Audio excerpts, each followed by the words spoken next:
Hello everyone, I am Dr. Atul Kumar Srivastava, Assistant Professor in Department of Microbiology। आज मैं अपनी daily series का part 6 से upload करने जा रहा हूँ। इसमें भी पहले की तरफ 5 क्वेश्चंस हैं और ये 5 क्वेश्चंस 5 डिफरेंट टॉपिक्स हैं और इन 5 डिफरेंट टॉपिक्स पर एटलीस्ट 50 क्वेश्चंस फ्रेम होते हैं और उसमें एक टॉपिक तो ऐसा है जो बहुत छुपा रुस्तम है। छुपा रुस्तम समझते ना आप, जिसका कुछ पता नहीं चलता है।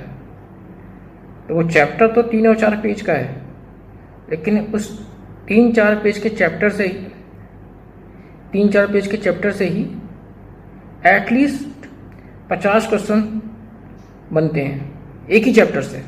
और पेज कितने? 3 या 4। तो उस छुपे रुस्तम को भी अच्छे से कर डिस्कस करेंगे और आपको इन 5 क्वेश्चन के आंसर कमेंट बॉक्स में जाके देने हैं। और अगर आपको आज के ये 5 क्वेश्चन पसंद आए तो चैनल को सब्सक्राइब कीजिए, लाइक कीजिए, इंस्टाग्राम पर फॉलो कीजिए, क्योंकि सारे अपडेट इंस्टाग्राम पर ही हैं। और कल की सीरीज 6B में मैं इसका डिटेल पोस्टमार्टम करूँगा और ये 5 क्वेश्चन सेकेंड ईयर प्रोफेशनल के लिए बहुत इंपॉर्टेंट है। Thank you very much, see you again. तो टीडी सीरीज की स्टार्टिंग करते हैं। पार्ट 6A पहले की तरह 5 क्वेश्चंस नहीं, 5 टॉपिक, और इन 5 टॉपिक पर कम से कम 50 MCQ फ्रेम होते हैं। माँ सरस्वती। और ये topic second year professional exam जिनको देना है और जो ऑल इंडिया PG की तैयारी कर रहे हैं, दोनों के लिए इक्वली इंपॉर्टेंट है। ऐसा नहीं है जो ये सीरीज है केवल नेट PG के लिए है। हर टॉपिक को एक अलग से डिस्कशन किया गया है। आप देखो, लास्ट सीरीज 5 क्वेश्चन थे और अराउंड 1 आवर की सीरीज थी। तो जितने क्वेश्चन फ्रेम हो सकते हैं वो सारे आपसे डिस्कस करते हैं, इसलिए इक्वली इंपॉर्टेंट है। Question number 1, pleomorphic gram positive small coccobacilli occurring in short chain with tumbling motility.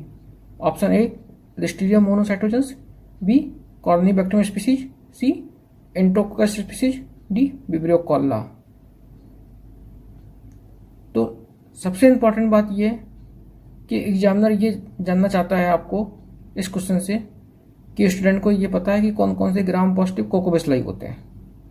तो कैच पॉइंट कोकोबैसिलाई कौन कौन से होते हैं, और दूसरा सबसे इंपॉर्टेंट कैच पॉइंट कि टबलिंग मोटिलिटी कहाँ प्रेजेंट होती है। अगर आपको ये 2 कैच पॉइंट पता है तो ये क्वेश्चन लेस देन 5 सेकेंड का है। अदरवाइज तो का ठीक हो गया, ठीक है, नहीं है तो गलत है। क्लियर। और जब टबलिंग मोटिलिटी पता है तो साथ में कौन कौन सी और मोटिलिटी होती है वो भी आपको पता होना चाहिए। कल डिस्कस करेंगे, पूरा अच्छे से पोस्टमार्टम करेंगे इस क्वेश्चन का। Question number 2, most common organism causing URTI in adult. Option A Haemophilus influenzae, B Staph aureus, C Streptococcus pneumoniae, D Streptococcus pyogenes. तो URTI का मोस्ट कॉमन कॉज क्या है? इस क्वेश्चन को पूछने का एग्जामिनर का बेस ये है कि पहले तो आपको ये पता हो कि वायरस मोस्ट कॉमन होते हैं कि बैक्टीरिया मोस्ट कॉमन होते हैं। अगर वायरस है तो वायरस में मोस्ट कॉमन कौन सा है, और बैक्टीरिया में तो बैक्टीरिया में मोस्ट कॉमन कौन सा है। यहाँ पर क्या है कि केवल बैक्टीरिया दिए गए ऑप्शन में, तो वायरस की बात तो नहीं हो रही, लेकिन हो सकता है इस पर बैक्टीरिया पूछा है तो नेक्स्ट टाइम वायरस पूछ लें। तो मैंने आपको कहा टॉपिक तो सेम होते हैं ऑल इंडिया में, लेकिन क्वेश्चन की फ्रेमिंग डिफरेंट हो जाती है। Then question number 3, the string of pearl colonies on mutant agar is produced by Klebsiella, option A, B Proteus, C Bacillus, D Salmonella. तो द स्ट्रिंग ऑफ पल बहुत most common है, ये question most common है, second year के बच्चे से पूछा जाता है हर एग्जाम में, कहाँ प्रेजेंट होती है, सबको पता होगा। तो इस टॉपिक को डिस्कस करेंगे। और अगर आपको मोटा मोटा पता है कि क्लेब्सिला में जो कॉलोनी होती है मिकोइड होती है तो आप एक्सक्लूड कर सकते हो। प्रोटियस में क्या होता है, स्वार्मिंग होती है, तब भी आप एक्सक्लूड कर सकते हो। साल्मोनेला में इस तरह का नॉन लैक्टोज फर्मेंटिंग है, तो ऑप्शन क्या बचता है, बैसिलस।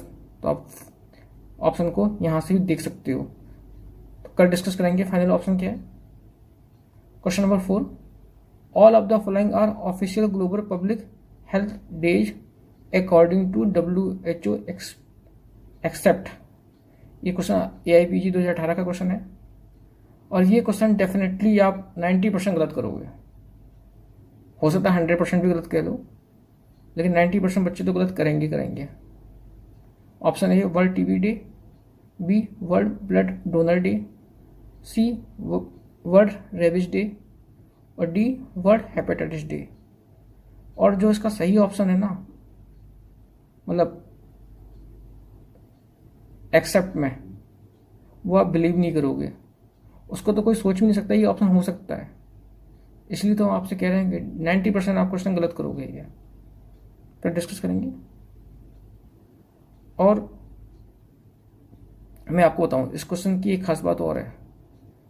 माइक्रो से कम 25 से 30 क्वेश्चन आते हैं ऑल इंडिया पीजी में, लेकिन वो 25-30 नहीं होते हैं, एटलीस्ट 50 क्वेश्चन होते हैं। पूछो कैसे? 50% more than SPM micro cover करती है। आप मेडिसिन पढ़ोगे तो बहुत सारा पार्ट, जैसे फार्मा पढ़ोगे तो बहुत सारा पार्ट माइक्रो से कवर होता है। कैसे? हेपेटाइटिस सी का ट्रीटमेंट क्या है, बी का ट्रीटमेंट क्या है, इसका ट्रीटमेंट क्या है। तो ट्रीटमेंट पार्ट तो आपको जब पता है हेपेटाइटिस, तभी आप कर सकते हो। ठीक है। और जो 50% जो एसपीएम है वो माइक्रो से कवर होती है। तो आपको लग सकता है ये क्वेश्चन एसपीएम का भी हो सकता है।